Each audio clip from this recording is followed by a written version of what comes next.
that's honestly what I would say. I think there's, Fee said it all with what she said, and I think the points she made were very valid. Probably one of the worst sprains I've dealt with, but I've just tried to stay positive. I think what people need to understand, we need great leadership in this time across all levels. I just went to kind of make a move, and unfortunately my ankle completely rolled all the way forward. First of all, I have great respect for Fee, and I think she made a lot of very valid points. Everyone's talking about how Caitlin Clark looks healthy again.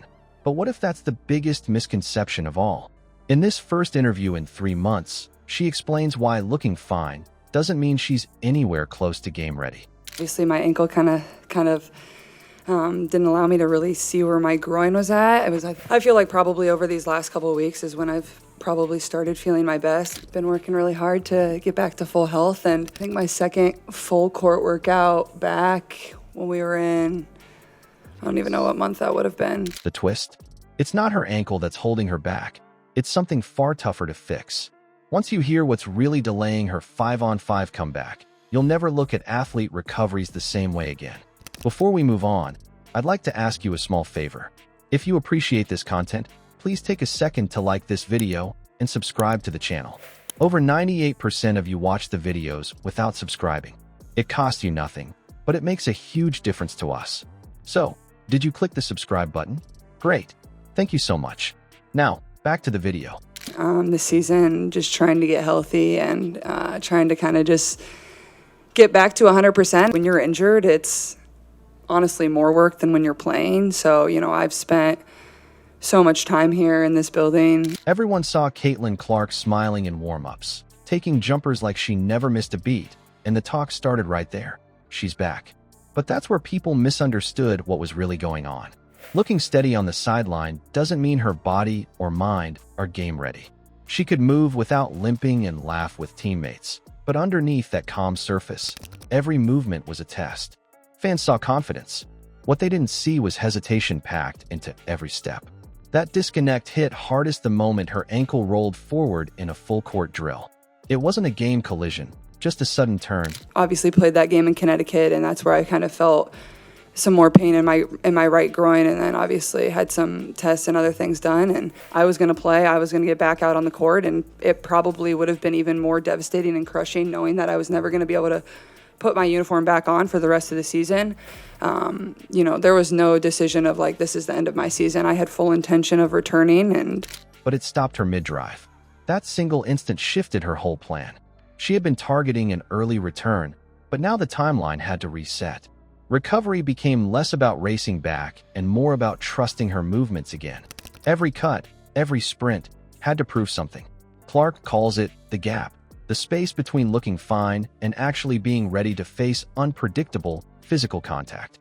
Shooting drills or light runs don't prepare you for someone bumping into your hip mid-drive or landing awkwardly after a rebound. I need to be able to find some runs and some ways to play 5-on-5 just so I can kind of get that feel back. And I don't really want to lose a ton of the stuff I've worked on, and just trying to get my body back to full health. Probably take a little bit of a break here, just for maybe a week. When you're dealing with things in that groin area, that just is kind of how it can go sometimes. I think it's important that you can become confident in your body again. Physical therapy can strengthen muscles, but games bring chaos you can't practice. The difference between control and reaction is where the danger hides. Here's where the real grind starts, the mental part. Even when pain fades, fear lingers. She talks about doing the same motion hundreds of times, waiting for her mind to stop warning her. Research backs that up. Recovery isn't just rebuilding muscle. It's retraining the brain to trust movement again. The body heals faster than belief. So your muscles need to be able to react and withstand that type of stuff. So that's where the 5-on-5 becomes really critical. There is a huge difference than me standing there and shooting spot shots and running up and down. The contact piece of it too, you don't know where you're going to be taking contact from, but my goal, it was the end of October. In a basketball game, I'm not thinking oh, I'm planting here, oh, I'm cutting, oh, I'm doing this, oh, I'm doing that. You're just doing it. Right now, the biggest opponent she faces isn't her ankle, it's trust itself. She can shoot, run, and stretch, But until she moves through a full 5-on-5 without flinching, the return doesn't count. That same mental wall soon became something entirely new, the start of real leadership.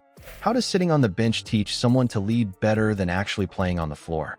Sounds strange, but for Caitlin Clark, that's exactly what happened.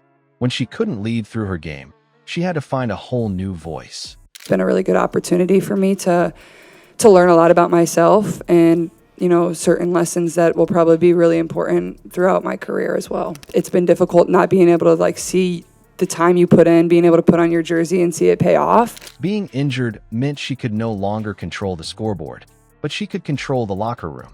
Her energy, her focus, and her words suddenly carried more weight than her shots ever did. She said the time away from the court opened her eyes. When you're on the sidelines and you don't have your jersey on, you can observe and really watch people and learn about people. Before, the rush of competition made everything fast. Now she had the space to actually see how her teammates moved, talked, and lifted each other up. The isolation from not playing hit hard at first. Watching someone else take her minutes created that sting of helplessness every athlete dreads. But she decided to use it, learning how to be useful in new ways instead of fading into the background. Her bond with Aaliyah Boston became a major anchor. They developed this quiet but powerful partnership that set the tone for the Fever when things got rough. Caitlin backed Boston, Boston backed the entire locker room, and suddenly everyone fed off that same energy. The team embraced that next woman up mindset. Obviously, AB's tremendous. We've always had a great relationship, and that's what exactly you need. I don't think we would have had the type of success that we had if it wasn't for the friendship or the empathy people showed one another. She's always been somebody that's been there to check in and pick me up, but I think that goes for our entire team, and I think that speaks for our entire season. The next man up mentality, that was shown across the board in our locker room. Built on accountability and empathy instead of who got the headlines. Behind the scenes, Caitlin found herself studying film with rookies, pointing out gaps in defensive rotations, and pumping up players during timeouts. The pause made her more patient, and it gave her a deeper respect for how hard everyone around her worked. That growth changed her edge. It made her competitive drive smarter. Obviously, AB was tremendous in that role, and I think she had an incredible year, but honestly, our entire roster really excelled in that area. For myself, or whether it was for somebody that came in mid-season and got hurt, it was always the same. You always care for your teammates in the same manners. The setback didn't derail her career, it rewired it. Now, both her body and her leadership are preparing for a comeback defined by trust and sharper mental control. Caitlin Clark says this whole stretch has been a chance to learn about herself. Whether it's a relationship with your front office, whether it's a relationship with Commissioner of the League, whether it's a relationship with your teammates, that's the most important thing in leadership. I think over the course of my career, and obviously you always want to become a better leader. Calling it a really good opportunity for me to learn a lot about myself. Her recovery isn't delayed, it's deliberate. Every extra day is her choosing preparation over impulse. She's building confidence in her body, learning how to trust it again.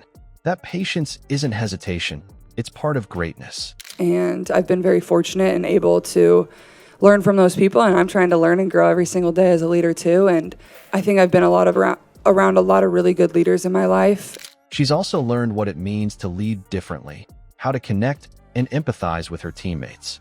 When the cameras aren't rolling, that's where real strength shows up and where leadership truly begins, long before tip-off ever does.